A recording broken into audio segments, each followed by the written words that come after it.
They have known her much longer than they have known me, no wonder if they love her better. But, whatever may be their own wishes, it is very unlikely they should have opposed their brothers. What sister would think herself at liberty to do it, unless there were something very objectionable? If they believed him attached to me, they would not try to part us. If he were so, they could not succeed. By supposing such an affection, you make everybody acting unnaturally and wrong, and me most unhappy. Do not distress me by the idea. I am not ashamed of having been mistaken, or, at least, it is light, it is nothing in comparison of what I should feel in thinking ill of him or his sisters. Let me take it in the best light, in the light in which it may be understood. Elizabeth could not oppose such a wish, and from this time Mr. Bingley's name was scarcely ever mentioned between them. Mrs. Bennet still continued to wonder and repine at his returning no more, and though a day seldom passed in which Elizabeth did not account for it clearly, there was little chance of her ever considering it with less perplexity. Her daughter endeavoured to convince her of what she did not believe herself, that his attentions to Jane had been merely the effect of a common and transient liking, which ceased when he saw her no more. But though the probability of the statement was admitted at the time, she had the same story to repeat every day. Mrs. Bennet's best comfort was that Mr. Bingley must be down again in the summer. Mr. Bennet treated the matter differently. "So, Lizzie," said he one day, "your sister is crossed in love, I find. I congratulate her. Next to being married, a girl likes to be crossed a little in love now and then. It is something to think of, and it gives her a sort of distinction among her companions. When is your turn to come? You will hardly bear to be long outdone by Jane. Now is 90. Your time. Here are officers enough in Meryton to disappoint all the young ladies in the country. Let Wickham be your man. He is a pleasant fellow, and would jilt you creditably." "Thank you, sir, but a less agreeable man would satisfy me. We must not all expect Jane's good fortune." "True," said Mr. Bennet, "but it is a comfort to think that whatever of that kind may befall you, you have an affectionate mother who will make the most of it." Mr. Wickham's society was of material service in dispelling the gloom which the late perverse occurrences had thrown on many of the Longbourn family. They saw him often, and to his other recommendations was now added that of general unreserve. The whole of what Elizabeth had already heard, his claims on Mr. Darcy, and all that he had suffered from him, was now openly acknowledged and publicly canvassed, and everybody was pleased to know how much they had always disliked Mr. Darcy before they had known anything of the matter. Miss Bennet was the only creature who could suppose there might be any extenuating circumstances in the case, unknown to the society of Hertfordshire. Her mild and steady candour always pleaded for allowances, and urged the possibility of mistakes, but by everybody else Mr. Darcy was condemned as the worst of men. 91. Chapter 25. After a week spent in professions of love and schemes of felicity, Mr. Collins was called from his amiable Charlotte by the arrival of Saturday. The pain of separation, however, might be alleviated on his side, by preparations for the reception of his bride, as he had reason to hope, that shortly after his return into Hertfordshire, the day would be fixed that was to make him the happiest of men. He took leave of his relations at Longbourn with as much solemnity as before, wished his fair cousins health and happiness again, and promised their father another letter of thanks. On the following Monday, Mrs. Bennet had the pleasure of receiving her brother and his wife, who came as usual to spend the Christmas at Longbourn. Mr. Gardiner was a sensible, gentlemanlike man, greatly superior to his sister, as well by nature as education. The Netherfield ladies would have had difficulty in believing that a man who lived by trade, and within view of his own warehouses, could have been so well bred and agreeable. Mrs. Gardiner, who was several years younger than Mrs. Bennet and Mrs. Phillips, was an amiable, intelligent, elegant woman, and a great favourite with all her long-born nieces. Between the two eldest and herself especially, there subsisted a particular regard. They had frequently been staying with her in town. The first part of Mrs. Gardiner's business on her arrival was to distribute her presents and describe the newest fashions. When this was done, she had a less active part to play. It became her turn to listen. Mrs. Bennet had many grievances to relate, and much to complain of. They had all been very ill-used since she last saw her sister. 2 of her girls had been upon the point of marriage, and after all there was nothing in it. "I do not blame Jane," she continued, "for Jane would have got Mr. Bingley if she could. But Lizzie... Oh, sister! It is very hard to think that she might have been Mr. Collins's wife by this time, had it not been for her own perverseness. He made her an offer in this very room, and she refused him. The consequence of it is, that Lady Lucas will have a daughter married before I have, and that the Longbourn estate is just as much entailed as ever. The Lucases are very artful people indeed, sister. They are all for what they can get. I am sorry to say it of them, but so it is. It makes me very nervous and poorly, to be thwarted so in my own family, and to have neighbours who think of themselves before anybody else. However, your coming just at this time is the greatest of comforts, and I am very glad to hear what you tell us, of long sleeves." Mrs. Gardiner, to whom the chief of this news had been given before, in the course of Jane and Elizabeth's correspondence with her, made her sister a slight answer, and, in compassion to her nieces, turned the conversation. When alone with Elizabeth afterwards, she spoke more on the subject. "It seems likely to have been a desirable match for Jane," said she. "I am sorry it went off. But these things happen so often. A young man, such 92, as you describe Mr. Bingley, so easily falls in love with a pretty girl for a few weeks, and when accident separates them, so easily forgets her, that these sort of inconsistencies are very frequent." "An excellent consolation in its way," said Elizabeth, "but it will not do for us. We do not suffer by accident. It does not often happen that the interference of friends will persuade a young man of independent fortune to think no more of a girl whom he was violently in love with only a few days before.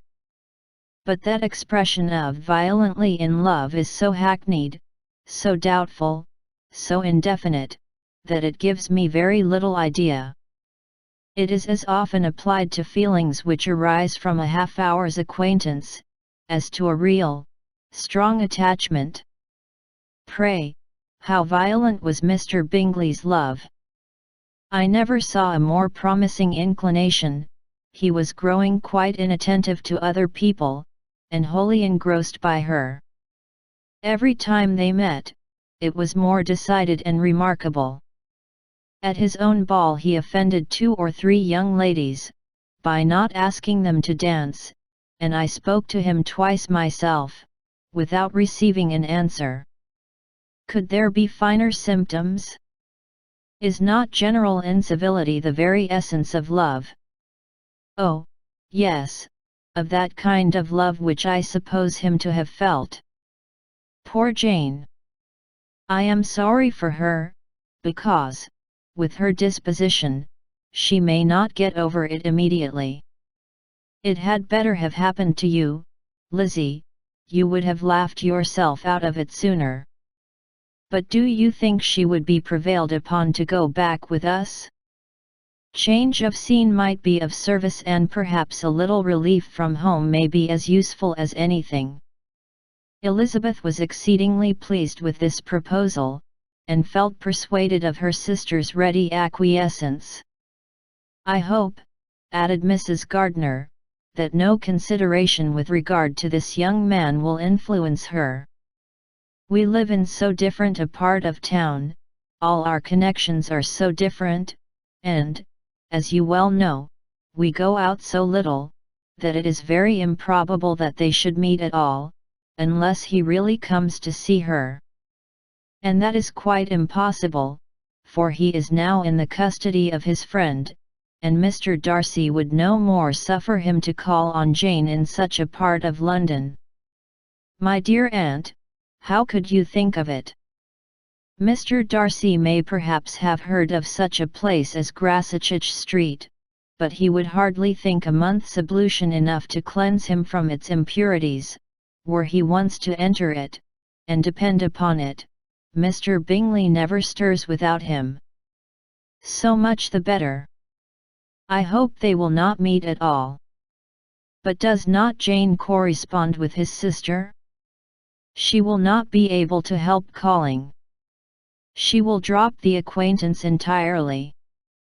But in spite of the certainty in which Elizabeth affected to place this point, as well as the still more interesting one of Bingley's being withheld from seeing Jane, she felt a solicitude on the subject which convinced her, on examination, that she did not consider it entirely hopeless. It was possible, and sometimes she thought it probable, that his affection might be reanimated, and the influence of his friends successfully combated by the more natural influence of Jane's attractions. Miss Bennet accepted her aunt's invitation with pleasure, and the Bingleys 93 were no otherwise in her thoughts at the same time, than as she hoped by Caroline's not living in the same house with her brother, she might occasionally spend a morning with her, without any danger of seeing him. The Gardiners stayed a week at Longbourn, and what with the Phillipses, the Lucases, and the officers, there was not a day without its engagement. Mrs. Bennet had so carefully provided for the entertainment of her brother and sister, that they did not once sit down to a family dinner. When the engagement was for home, some of the officers always made part of it, of which officers Mr. Wickham was sure to be one, and on these occasions, Mrs. Gardiner, rendered suspicious by Elizabeth's warm commendation, narrowly observed them both.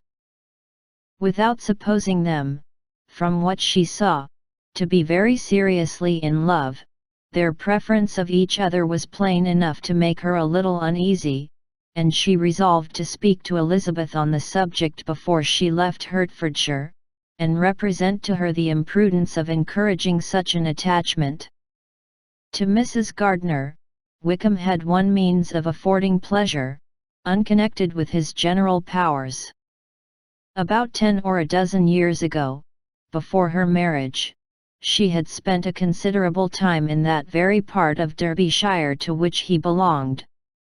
They had, therefore, many acquaintances in common, and though Wickham had been little there since the death of Darcy's father, it was yet in his power to give her fresher intelligence of her former friends than she had been in the way of procuring. Mrs. Gardiner had seen Pemberley, and known the late Mr. Darcy by character perfectly well.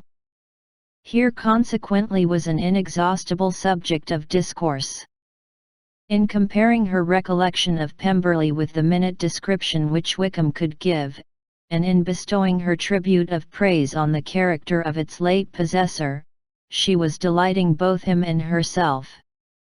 On being made acquainted with the present Mr. Darcy's treatment of him, she tried to remember some of that gentleman's reputed disposition when quite a lad which might agree with it, and was confident at last that she recollected having heard Mr. Fitzwilliam Darcy formerly spoken of as a very proud, ill-natured boy. 94. Chapter 26. Mrs. Gardiner's caution to Elizabeth was punctually and kindly given on the first favourable opportunity of speaking to her alone. After honestly telling her what she thought, she thus went on: "You are too sensible a girl, Lizzie, to fall in love merely because you are warned against it, and, therefore, I am not afraid of speaking openly. Seriously, I would have you be on your guard. Do not involve yourself or endeavour to involve him in an affection which the want of fortune would make so very imprudent. I have nothing to say against him. He is a most interesting young man, and if he had the fortune he ought to have, I should think you could not do better. But as it is, you must not let your fancy run away with you. You have sense, and we all expect you to use it. Your father would depend on your resolution and good conduct, I am sure. You must not disappoint your father. My dear aunt, this is being serious indeed."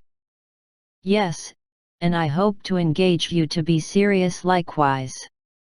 "Well, then, you need not be under any alarm. I will take care of myself, and of Mr. Wickham too. He shall not be in love with me, if I can prevent it." "Elizabeth, you are not serious now." "I beg your pardon, I will try again. At present I am not in love with Mr. Wickham, no, I certainly am not. But he is, beyond all comparison, the most agreeable man I ever saw, and if he becomes really attached to me I believe it will be better that he should not. I see the imprudence of it. Oh! That abominable Mr. Darcy! My father's opinion of me does me the greatest honour, and I should be miserable to forfeit it. My father, however, is partial to Mr. Wickham. In short, my dear aunt, I should be very sorry to be the means of making any of you unhappy, but since we see every day that where there is affection, young people are seldom withheld by immediate want of fortune from entering into engagements with each other, how can I promise to be wiser than so many of my fellow creatures if I am tempted, or how am I even to know that it would be wisdom to resist? All that I can promise you, therefore, is not to be in a hurry. I will not be in a hurry to believe myself his first object. When I am in company with him, I will not be wishing.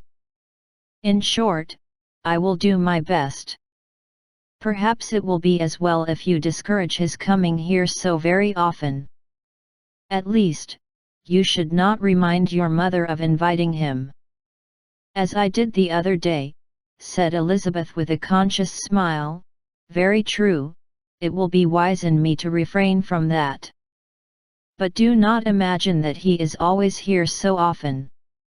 It is on your account that he has been so frequently invited this week. You know my mother's ideas as to the necessity of constant company for her friends. But really, and upon my honour, I will try to do what I think to be the wisest, and now I hope you are satisfied." Her aunt assured her that she was, and Elizabeth having thanked her for the kindness of her hints, they parted, a wonderful instance of advice being given on such a point, without being resented. Mr. Collins returned into 95. Hertfordshire soon after it had been quitted by the Gardiners and Jane, but as he took up his abode with the Lucases, his arrival was no great inconvenience to Mrs. Bennet. His marriage was now fast approaching, and she was at length so far resigned as to think it inevitable, and even repeatedly to say, in an ill-natured tone, that she wished they might be happy. Thursday was to be the wedding day, and on Wednesday Miss Lucas paid her farewell visit, and when she rose to take leave, Elizabeth, ashamed of her mother's ungracious and reluctant good wishes, and sincerely affected herself, accompanied her out of the room. As they went downstairs together, Charlotte said, "I shall depend on hearing from you very often, Eliza." "That you certainly shall. And I have another favor to ask you. Will you come and see me? We shall often meet, I hope, in Hertfordshire. I am not likely to leave Kent for some time. Promise me, therefore, to come to Hunsford." Elizabeth could not refuse, though she foresaw little pleasure in the visit. "My father and Maria are coming to me in March," added Charlotte, "and I hope you will consent to be of the party." "Indeed, Eliza, you will be as welcome as either of them." The wedding took place, the bride and bridegroom set off for Kent from the church door, and everybody had as much to say, or to hear, on the subject as usual. Elizabeth soon heard from her friend, and their correspondence was as regular and frequent as it had ever been. That it should be equally unreserved was impossible. Elizabeth could never address her without feeling that all the comfort of intimacy was over, and though determined not to slacken as a correspondent, it was for the sake of what had been, rather than what was. Charlotte's first letters were received with a good deal of eagerness. There could not but be curiosity to know how she would speak of her new home, how she would like Lady Catherine, and how happy she would dare pronounce herself to be, though, when the letters were read, Elizabeth felt that Charlotte expressed herself on every point exactly as she might have foreseen. She wrote cheerfully, seemed surrounded with comforts, and mentioned nothing which she could not praise. The house, furniture, neighborhood, and roads, were all to her taste, and Lady Catherine's behavior was most friendly and obliging. It was Mr. Collins's picture of Hunsford and Rosings rationally softened, and Elizabeth perceived that she must wait for her own visit there to know the rest. Jane had already written a few lines to her sister to announce their safe arrival in London, and when she wrote again, Elizabeth hoped it would be in her power to say something of the Bingleys. Her impatience for this second letter was as well rewarded as impatience generally is. Jane had been a week in town without either seeing or hearing from Caroline. She accounted for it, however, by supposing that her last letter to her friend from Longbourn had by some accident been lost. "My aunt," she continued, "is going tomorrow into that part of the town, and I shall take the opportunity of calling in Grosvenor 96 Street." She wrote again when the visit was paid, and she had seen Miss Bingley. "I did not think Caroline in spirits," were her words, "but she was very glad to see me, and reproached me for giving her no notice of my coming to London. I was right, therefore, my last letter had never reached her. I inquired after their brother, of course. He was well, but so much engaged with Mr. Darcy that they scarcely ever saw him. I found that Miss Darcy was expected to dinner. I wish I could see her. My visit was not long, as Caroline and Mrs. Hurst were going out. I dare say I shall see them soon here." Elizabeth shook her head over this letter. It convinced her that accident only could discover to Mr. Bingley her sister's being in town. 4 weeks passed away, and Jane saw nothing of him. She endeavoured to persuade herself that she did not regret it, but she could no longer be blind to Miss Bingley's inattention. After waiting at home every morning for a fortnight, and inventing every evening a fresh excuse for her, the visitor did at last appear, but the shortness of her stay, and yet more, the alteration of her manner would allow Jane to deceive herself no longer. The letter which she wrote on this occasion to her sister will prove what she felt. My dearest Lizzie will, I am sure, be incapable of triumphing in her better judgment, at my expense, when I confess myself to have been entirely deceived in Miss Bingley's regard for me.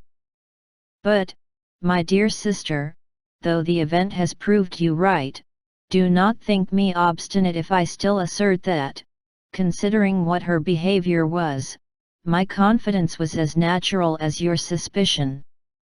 I do not at all comprehend her reason for wishing to be intimate with me, but if the same circumstances were to happen again, I am sure I should be deceived again.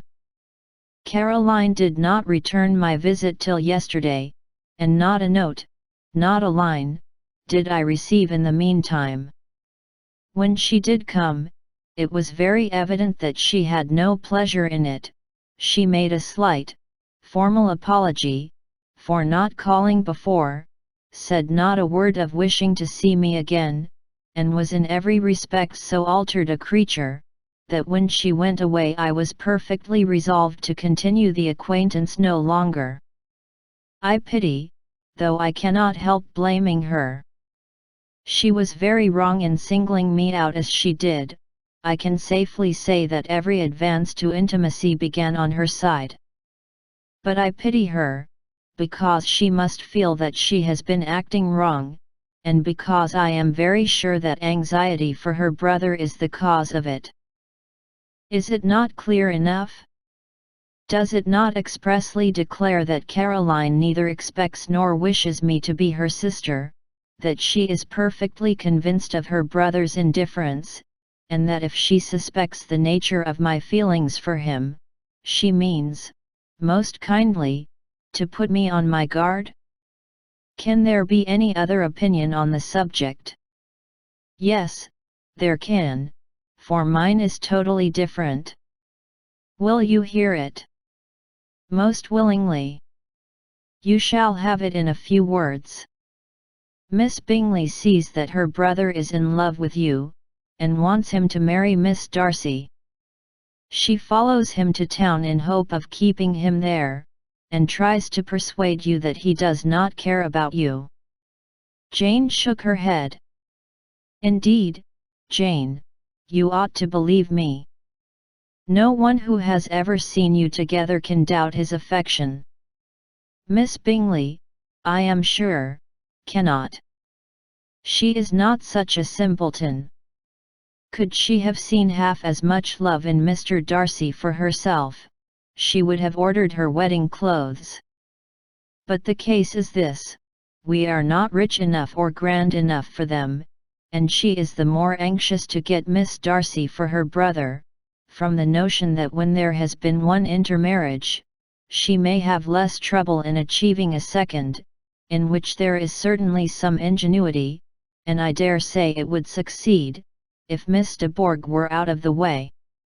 But, my dearest Jane, you cannot seriously imagine that because Miss Bingley tells you her brother greatly admires Miss Darcy, he is in the smallest degree less sensible of your merit than when he took leave of you on Tuesday, or that it will be in her power to persuade him that, instead of being in love with you, he is very much in love with her friend. If we thought alike of Miss Bingley, replied Jane, your representation of all this might make me quite easy. But I know the foundation is unjust.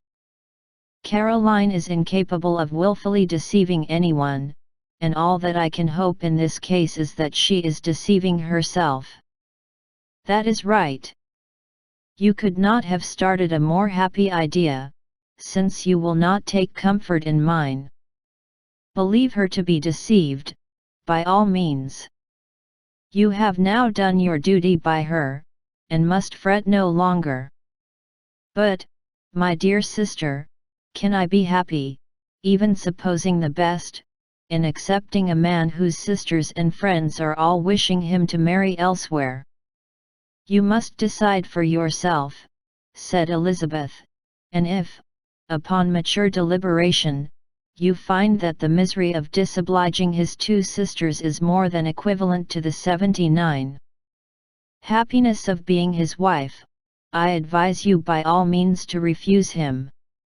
"How can you talk so?" said Jane, faintly smiling. "You must know that though I should be exceedingly grieved at their disapprobation, I could not hesitate. I did not think you would, and that being the case, I cannot consider your situation with much compassion. But if he returns no more this winter, my choice will never be required. 1,000 things may arise in 6 months." The idea of his returning no more Elizabeth treated with the utmost contempt. It appeared to her merely the suggestion of Caroline's interested wishes, and she could not for a moment suppose that those wishes, however openly or artfully spoken, could influence a young man so totally independent of everyone. She represented to her sister as forcibly as possible what she felt on the subject, and had soon the pleasure of seeing its happy effect. Jane's temper was not desponding, and she was gradually led to hope, though the diffidence of affection sometimes overcame the hope, that Bingley would return to Netherfield and answer every wish of her heart.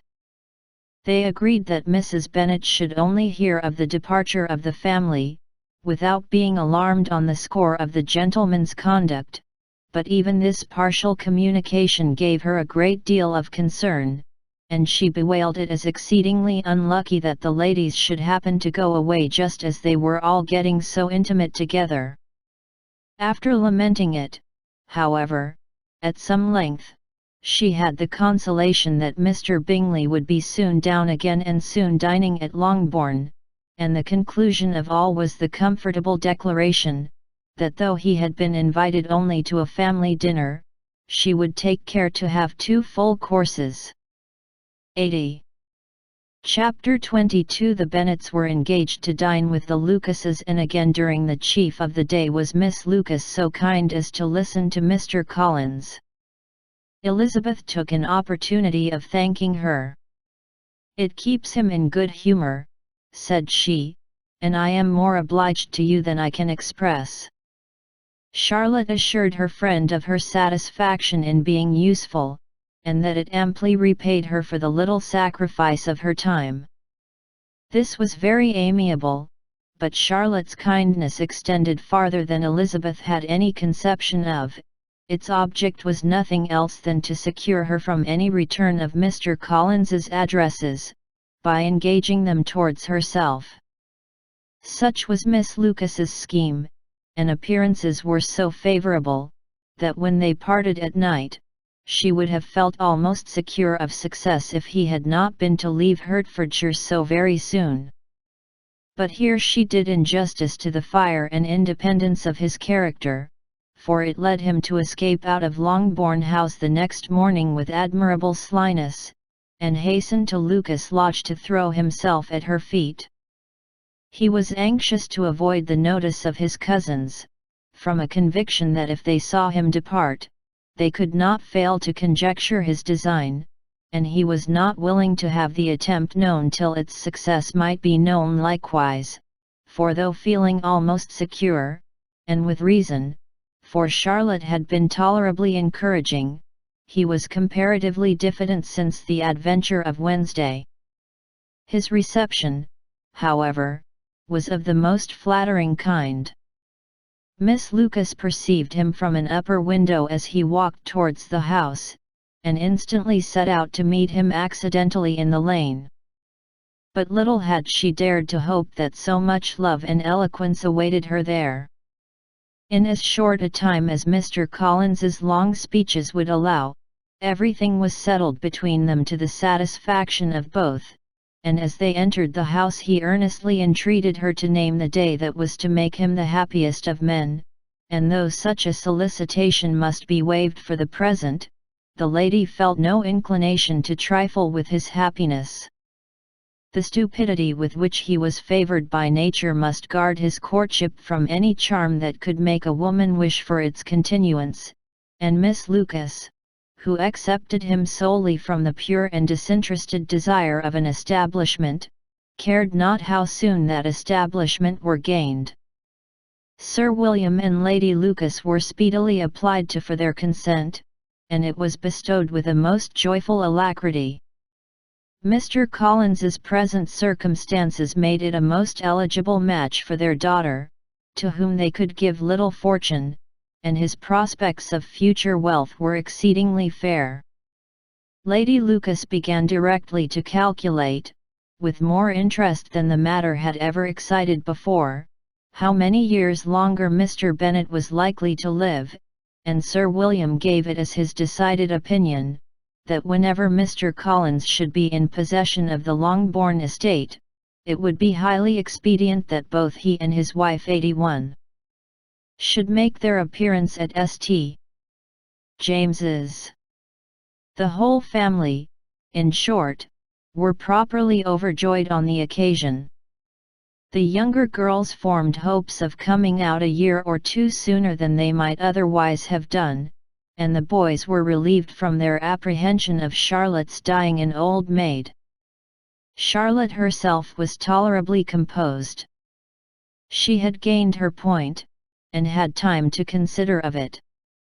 Her reflections were in general satisfactory. Mr. Collins, to be sure, was neither sensible nor agreeable, his society was irksome, and his attachment to her must be imaginary. But still he would be her husband. Without thinking highly either of men or matrimony, marriage had always been her object. It was the only provision for well-educated young women of small fortune, and however uncertain of giving happiness, must be their pleasantest preservative from want. This preservative she had now obtained, and at the age of 27, without having ever been handsome, she felt all the good luck of it. The least agreeable circumstance in the business was the surprise it must occasion to Elizabeth Bennet, whose friendship she valued beyond that of any other person. Elizabeth would wonder, and probably would blame her, and though her resolution was not to be shaken, her feelings must be hurt by such a disapprobation. She resolved to give her the information herself, and therefore charged Mr. Collins, when he returned to Longbourn to dinner, to drop no hint of what had passed before any of the family. A promise of secrecy was of course very dutifully given, but it could not be kept without difficulty, for the curiosity excited by his long absence burst forth in such very direct questions on his return as required some ingenuity to evade, and he was at the same time exercising great self-denial, for he was longing to publish his prosperous love.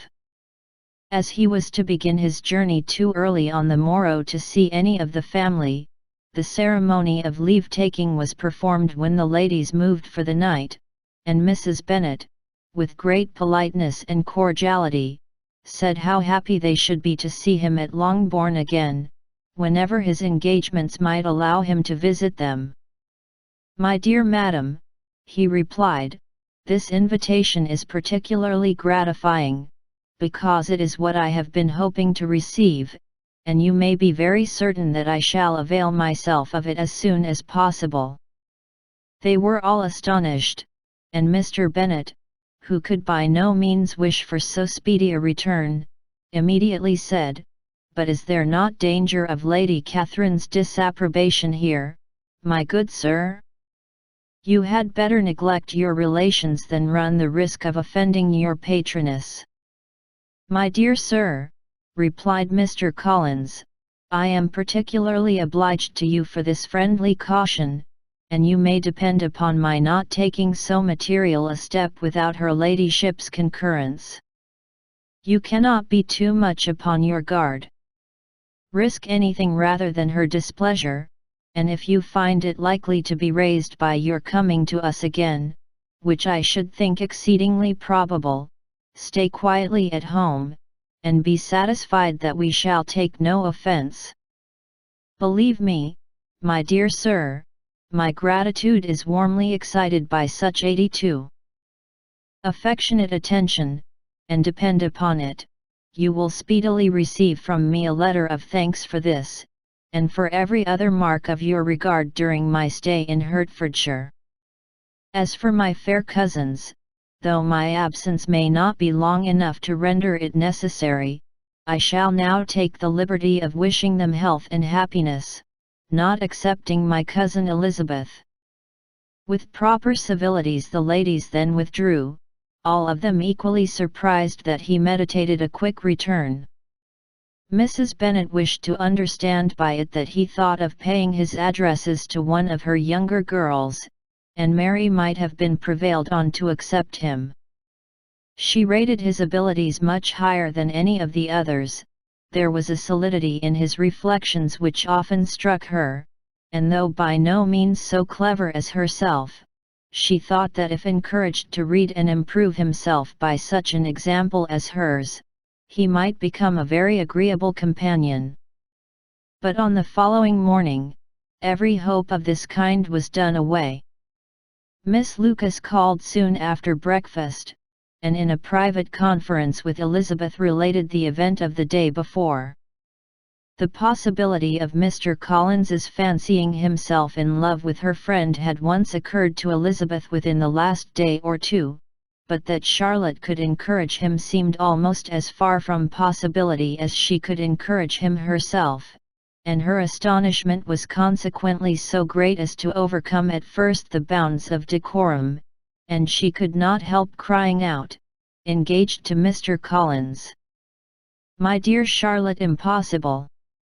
The steady countenance which Miss Lucas had commanded in telling her story, gave way to a momentary confusion here on receiving so direct a reproach, though, as it was no more than she expected, she soon regained her composure, and calmly replied, "Why should you be surprised, my dear Eliza?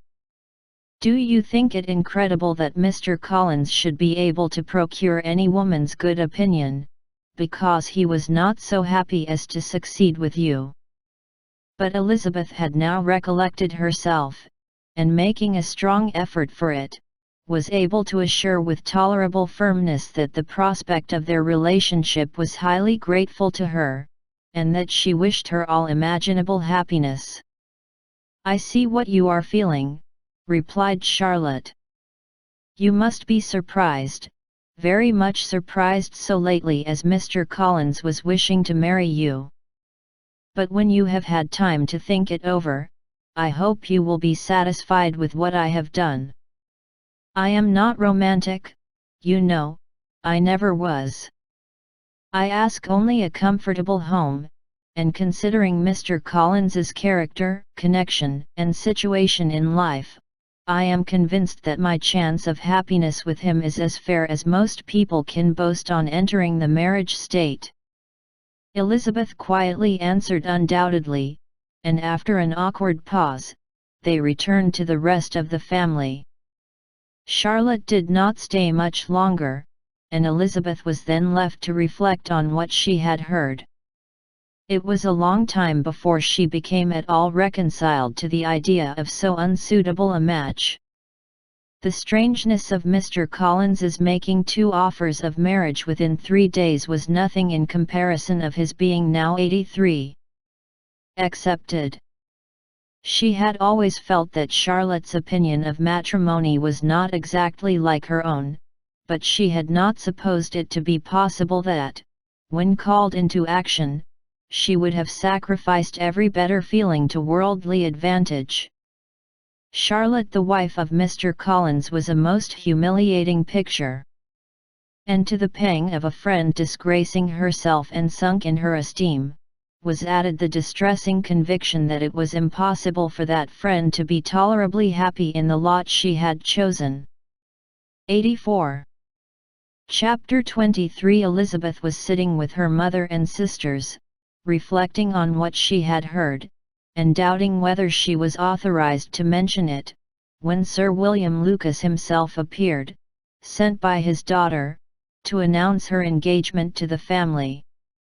With many compliments to them, and much self-gratulation on the prospect of a connection between the houses, he unfolded the matter to an audience not merely wondering, but incredulous, for Mrs. Bennet, with more perseverance than politeness, protested he must be entirely mistaken, and Lydia, always unguarded and often uncivil, boisterously exclaimed, "Good Lord!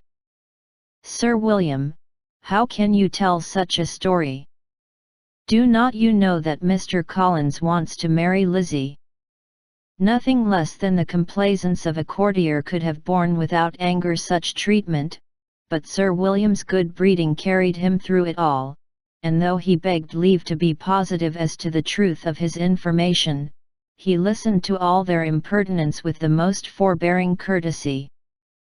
Elizabeth, feeling it incumbent on her to relieve him from so unpleasant a situation, now put herself forward to confirm his account, by mentioning her prior knowledge of it from Charlotte herself, and endeavoured to put a stop to the exclamations of her mother and sisters by the earnestness of her congratulations to Sir William, in which she was readily joined by Jane, and by making a variety of remarks on the happiness that might be expected from the match, the excellent character of Mr. Collins, and the convenient distance of Hunsford from London. Mrs. Bennet was in fact too much overpowered to say a great deal while Sir William remained, but no sooner had he left them than her feelings found a rapid vent. In the first place, she persisted in disbelieving the whole of the matter. Secondly, she was very sure that Mr. Collins had been taken in. Thirdly, she trusted that they would never be happy together, and fourthly, that the match might be broken off. Two inferences, however, were plainly deduced from the whole: one, that Elizabeth was the real cause of the mischief, and the other that she herself had been barbarously misused by them all, and on these 2 points she principally dwelt during the rest of the day. Nothing could console and nothing could appease her. Nor did that day wear out her resentment. A week elapsed before she could see Elizabeth without scolding her, a month passed away before she could speak to Sir William or Lady Lucas without being rude, and many months were gone before she could at all forgive their daughter. Mr. Bennet's emotions were much more tranquil on the occasion, and such as he did experience he pronounced to be of a most agreeable sort, for it gratified him, he said, to discover that Charlotte Lucas, whom he had been used to think tolerably sensible, was as foolish as his wife, and more foolish than his daughter. Jane confessed herself a little surprised at the match, but she said less of her astonishment than of her earnest desire for their happiness, nor could Elizabeth persuade her to consider it as improbable. Kitty and Lydia were far from envying Miss Lucas, for Mr. Collins was only a clergyman, and it affected them in no other way than as a piece of news to spread at Meryton. Lady Lucas could not be insensible of triumph on being able to retort on Mrs. Bennet the comfort of having a daughter well married, and she called at Longbourn rather oftener than usual to say how happy she was, though Mrs. Bennet's sour looks and ill-natured remarks might have been enough to drive happiness away. Between Elizabeth and Charlotte there was a restraint which kept them mutually silent on the subject, and Elizabeth felt persuaded that no real confidence could ever subsist between them again. Her disappointment in Charlotte made her turn with fonder regard to her sister, of whose rectitude and delicacy she was sure her opinion could never be shaken, and for whose happiness she grew daily more anxious, as Bingley had now been gone a week and nothing more was heard of his return. Jane had sent Caroline an early answer to her letter, and was counting the days till she might reasonably hope to hear again. The promised letter of thanks from Mr. Collins arrived on Tuesday, addressed to their father, and written with all the solemnity of gratitude which a 12 months' abode in the family might have prompted. After discharging his conscience on that head, he proceeded to inform them, with many rapturous expressions, of his happiness in having obtained the affection of their amiable neighbor, Miss Lucas, and then explained that it was merely with the view of enjoying her society that he had been so ready to close with their kind wish of seeing him again at Longbourn, whither he hoped to be able to return on Monday fortnight, for Lady Catherine, he added, so heartily approved his marriage, that she wished it to take place as soon as possible, which he trusted would be an unanswerable argument with his amiable Charlotte to name an early day for making him the happiest of men. Mr. Collins's return into Hertfordshire was no longer a matter of pleasure to Mrs. Bennet. On the contrary, she was as much disposed to complain of it as her husband. It was very strange that he should come to Longbourn instead of to Lucas Lodge. It was also very inconvenient and exceedingly troublesome. She hated having visitors in the house while her health was so indifferent, and lovers were of all people the most disagreeable. Such were the gentle murmurs of Mrs. Bennet, and they gave way only to the greater distress of Mr. Bingley's continued absence. Neither Jane nor Elizabeth were comfortable on this subject. Day after day passed away without bringing any other tidings of him than the report which shortly prevailed in Meryton of his coming no more to Netherfield the whole winter, a report which highly incensed Mrs. Bennet, and which she never failed to contradict as a most scandalous falsehood. Even Elizabeth began to fear not that Bingley was indifferent but that his sisters would be successful in keeping him away. Unwilling as she was to admit an idea so destructive of Jane's happiness, and so dishonourable to the stability of her lover, she could not prevent its frequently occurring. The united efforts of his two unfeeling sisters and of his overpowering friend, assisted by the attractions of Miss Darcy and the amusements of London, might be too much, she feared, for the strength of his attachment. As for Jane, her anxiety under this suspense was, of course, more painful than Elizabeth's, but whatever she felt she was desirous of concealing, and between herself and Elizabeth, therefore, the subject was never alluded to. But as no such delicacy restrained her mother, an hour seldom passed in which she did not talk of Bingley, express her impatience for his arrival, or even require Jane to confess that if he did not come back she would think herself very ill-used. It needed all Jane's steady mildness to bear these attacks with tolerable tranquillity. Mr. Collins returned most punctually on Monday fortnight, but his reception at Longbourn was not quite so gracious as it had been on his first introduction.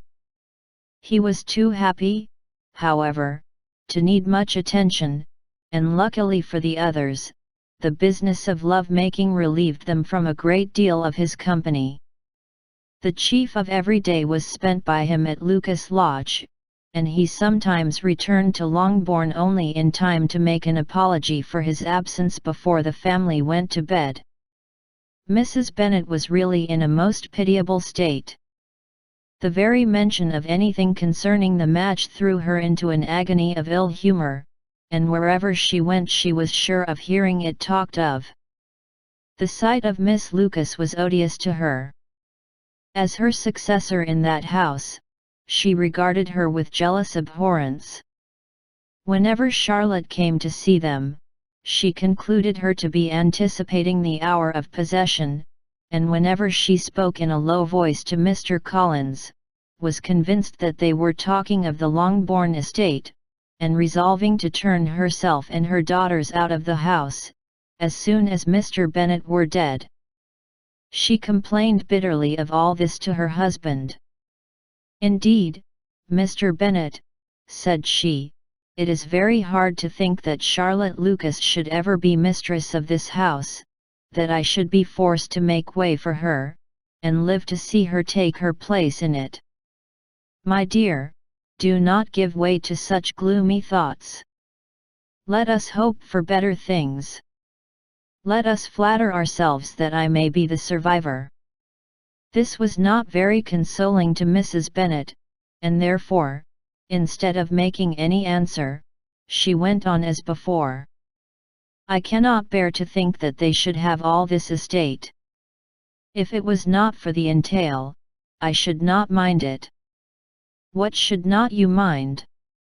I should not mind anything at all. Let us be thankful that you are preserved from a state of such insensibility. I never can be thankful, Mr. Bennet, for anything about the entail. How anyone could have the conscience to entail away an estate from one's own daughters, I cannot understand, and all for the sake of Mr. Collins too. Why should he have it more than anybody else? I leave it to yourself to determine, said Mr. Bennet. 87. Chapter 24. Miss Bingley's letter arrived, and put an end to doubt. The very first sentence conveyed the assurance of their being all settled in London for the winter, and concluded with her brother's regret at not having had time to pay his respects to his friends in Hertfordshire before he left the country. Hope was over, entirely over, and when Jane could attend to the rest of the letter, she found little, except the professed affection of the writer, that could give her any comfort. Miss Darcy's praise occupied the chief of it. Her many attractions were again dwelt on, and Caroline boasted joyfully of their increasing intimacy, and ventured to predict the accomplishment of the wishes which had been unfolded in her former letter. She wrote also with great pleasure of her brother's being an inmate of Mr. Darcy's house, and mentioned with raptures some plans of the latter with regard to new furniture. Elizabeth, to whom Jane very soon communicated the chief of all this, heard it in silent indignation. Her heart was divided between concern for her sister, and resentment against all others. To Caroline's assertion of her brother's being partial to Miss Darcy she paid no credit. That he was really fond of Jane, she doubted no more than she had ever done, and much as she had always been disposed to like him, she could not think without anger, hardly without contempt, on that easiness of temper, that want of proper resolution, which now made him the slave of his designing friends, and led him to sacrifice of his own happiness to the caprice of their inclination. Had his own happiness, however, been the only sacrifice, he might have been allowed to sport with it in whatever manner he thought best, but her sister's was involved in it, as she thought he must be sensible himself. It was a subject, in short, on which reflection would be long indulged, and must be unavailing. She could think of nothing else, and yet whether Bingley's regard had really died away, or were suppressed by his friend's interference, whether he had been aware of Jane's attachment, or whether it had escaped his observation, whatever were the case, though her opinion of him must be materially affected by the difference, her sister's situation remained the same, her peace equally wounded. A day or two passed before Jane had courage to speak of her feelings to Elizabeth, but at last, on Mrs. Bennet's leaving them together, after a longer irritation than usual about Netherfield and its master, she could not help saying, "Oh, that my dear mother had more command over herself. She can have no idea of the pain she gives me by her continual reflections on him. But I will not repine. It cannot last long. He will be forgot, and we shall all be as we were before." Elizabeth looked at her sister with incredulous solicitude, but said nothing. "You doubt me," cried Jane, slightly colouring.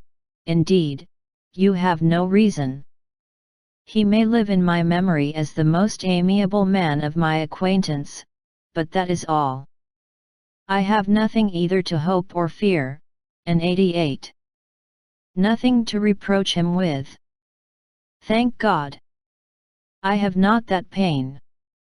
A little time, therefore I shall certainly try to get the better.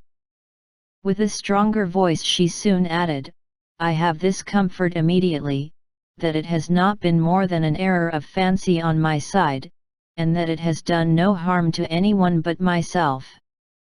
My dear Jane, exclaimed Elizabeth, you are too good. Your sweetness and disinterestedness are really angelic. I do not know what to say to you. I feel as if I had never done you justice, or loved you as you deserve. Miss Bennet eagerly disclaimed all extraordinary merit, and threw back the praise on her sister's warm affection. Nay, said Elizabeth, this is not fair. You wish to think all the world respectable, and are hurt if I speak ill of anybody. I only want to think you perfect, and you set yourself against it. Do not be afraid of my running into any excess, of my encroaching on your privilege of universal goodwill. You need not. There are few people whom I really love, and still fewer of whom I think well. The more I see of the world, the more am I dissatisfied with it, and every day confirms my belief of the inconsistency of all human characters, and of the little dependence that can be placed on the appearance of merit or sense. I have met with two instances lately, one I will not mention, the other is Charlotte's marriage. It is unaccountable. In every view it is unaccountable. My dear Lizzie, do not give way to such feelings as these. They will ruin your happiness. You do not make allowance enough for difference of situation and temper. Consider Mr. Collins's respectability, and Charlotte's steady, prudent character. Remember that she is one of a large family, that as to fortune, it is a most eligible match, and be ready to believe, for everybody's sake, that she may feel something like regard and esteem for our cousin. To oblige you, I would try to believe almost anything, but no one else could be benefited by such a belief as this, for were I persuaded that Charlotte had any regard for him, I should only think worse of her understanding than I now do of her heart. My dear Jane, Mr. Collins is a conceited, pompous, narrow-minded, silly man, you know he is, as well as I do, and you must feel, as well as I do, that the woman who married him cannot have a proper way of thinking. You shall not defend her, though it is Charlotte Lucas. You shall not, for the sake of one individual, change the meaning of principle and integrity, nor endeavor to persuade yourself or me, that selfishness is prudence, and insensibility of danger security for happiness. I must think your language too strong in speaking of both, replied Jane, and I hope you will be convinced of it by seeing them happy together. But enough of this. You alluded to something else. You mentioned two instances. I cannot misunderstand you, but I entreat you, dear Lizzie, not to pain me by thinking that person to blame, and saying your opinion of him is sunk. We must not be so ready to fancy ourselves intentionally injured. We must not expect a lively young man to be always so guarded and circumspect. It is very often nothing but our own vanity that deceives us. Women fancy 89. Admiration means more than it does. And men take care that they should. If it is designedly done, they cannot be justified, but I have no idea of there being so much design in the world as some persons imagine. I am far from attributing any part of Mr. Bingley's conduct to design, said Elizabeth, but without scheming to do wrong, or to make others unhappy, there may be error, and there may be misery. Thoughtlessness, want of attention to other people's feelings, and want of resolution, will do the business. And do you impute it to either of those? Yes, to the last. But if I go on, I shall displease you by saying what I think of persons you esteem. Stop me whilst you can. You persist, then, in supposing his sisters influence him. Yes, in conjunction with his friend. I cannot believe it. Why should they try to influence him? They can only wish his happiness, and if he is attached to me, no other woman can secure it. Your first position is false. They may wish many things besides his happiness. They may wish his increase of wealth and consequence. They may wish him to marry a girl who has all the importance of money, great connections, and pride. Beyond a doubt, they do wish him to choose Miss Darcy, replied Jane, but this may be from better feelings than you are supposing.